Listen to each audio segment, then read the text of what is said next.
Look at this chart for a moment. Notice how the price runs below a previous low, then quickly reverses with strong momentum. That single move can reveal where institutional traders accumulate positions before the real move begins. Most traders miss it. They chase breakouts or panic sell the low, placing themselves directly into the liquidity professional's target. The deeper truth is that these reversals are engineered through liquidity and timing. If you are still ignoring time of day behavior, your strategy is incomplete. By the end of this video, you will understand a structured framework for trading liquidity, displacement, precise entries, and at the last part of this video, I will show you the guide on how to scalp every 15 minutes interval. When you analyze the market on the 15-minute chart, whether you're scalping, trading the full daily range, or taking short-term positions, you will consistently treat the 15-minute chart as your bellwether time frame.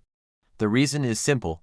The 15-minute chart clearly highlights the important liquidity points that you should believe will become relevant during the session. Midnight in New York local time marks the beginning of a new trading day. And honestly, I would have paid someone to teach me what I am about to show you today. Yet you are receiving it for free. That alone deserves a thumbs up for the channel. Now between 2 a.m. and 5 a.m. New York time, we enter what is known as the London Open Kill Zone. Inside this window of time, we often see something called a Judas swing. A Judas swing is essentially a deceptive move in price.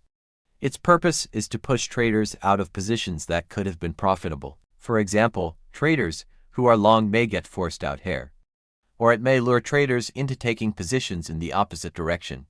This happens because there will always be traders who rely on breakout strategies. Now consider the broader context. If the daily chart, weekly chart, and monthly chart suggest a bullish bias, then the expectation is higher prices. We are not fighting the possibility of new highs. Instead, we acknowledge that the market may continue higher.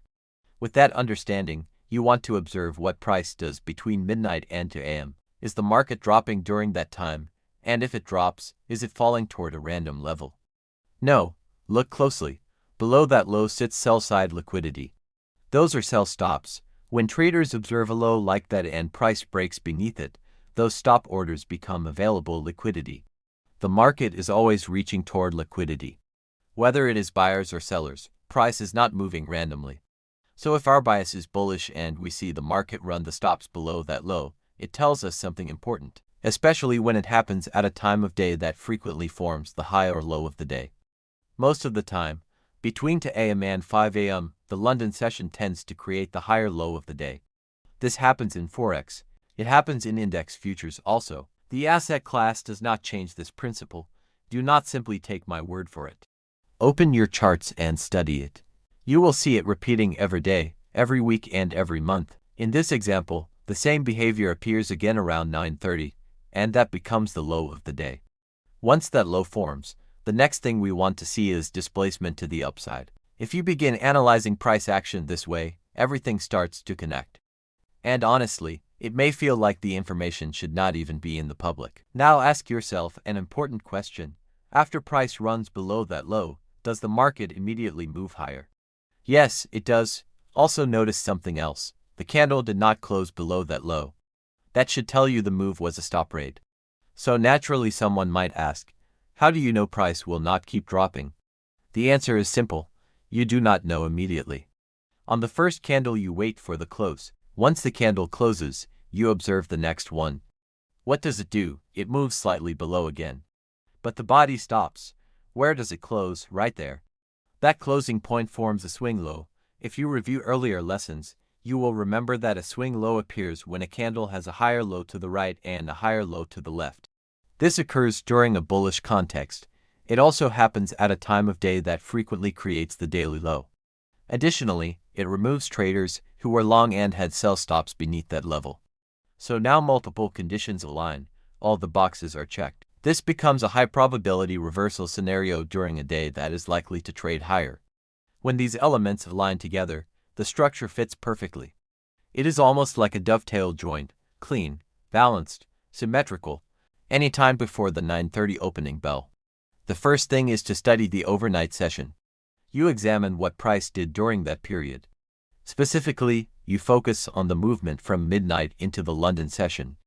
Remember that the London Open Kill Zone runs from 2 a.m. to 5 a.m. New York time. Your geographical location does not matter. If your charts are not set to New York time, you will struggle to learn this correctly. Applying your local time will distort the entire framework. All algorithmic timing revolves around New York time. Now returning to our example, how do you trust fair value gaps for a trade like this? In this case, our bias is bullish. We already saw that stops were taken below the low, and the candle closed back above that level. That alone becomes the first indication of a strong potential reversal, but that does not mean you immediately buy. Your ego might want to buy there. But patience is required. You wait for the next candle. Does it form a swing low? Yes. So what exactly defines a swing low? A swing low forms when a candlestick has a lower high to its left and a lower high to its right. Then price trades below that earlier liquidity level, so we see a lower low on that candle. And the following candle closes with a higher low than the previous one. That confirms the turning point.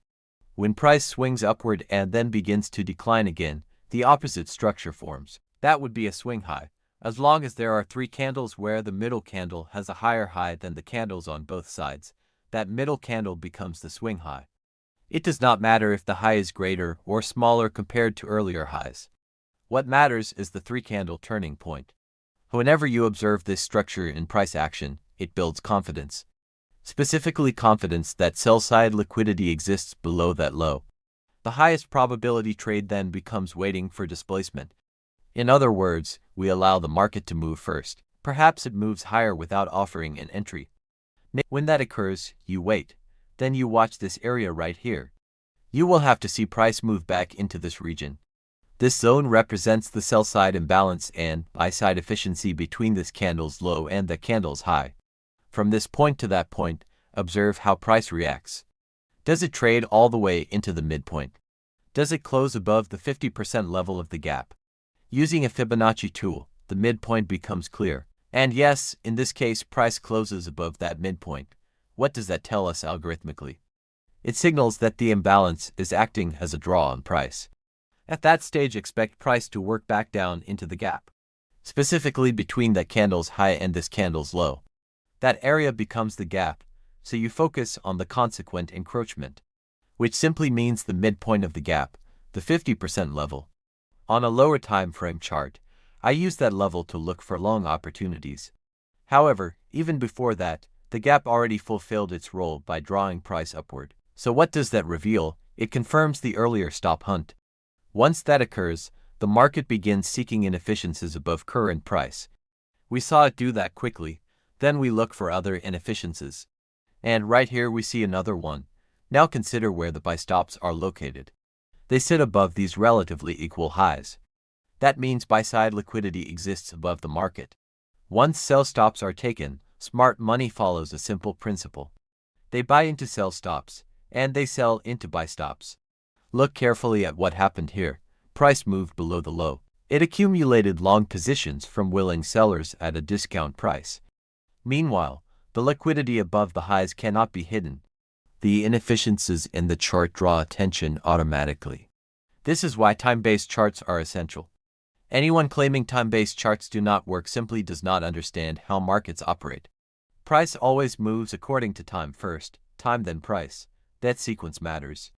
Now for the guide to trading and scalping every 15 minutes. Before applying this in live markets, you must backtest the concept thoroughly. During every 15-minute candle after the New York Open, observe the 5-minute chart. Specifically, examine the 3 consecutive 5-minute candles that make up the 15-minute candle. These 3 candles will form the swing structure within each 15-minute candle. For example, price demonstrated a willingness to move higher here. And since price action is fractal, the same behavior appears across 15-minute candle time frames will repeat on the 5-minute chart, since we are on a buy program.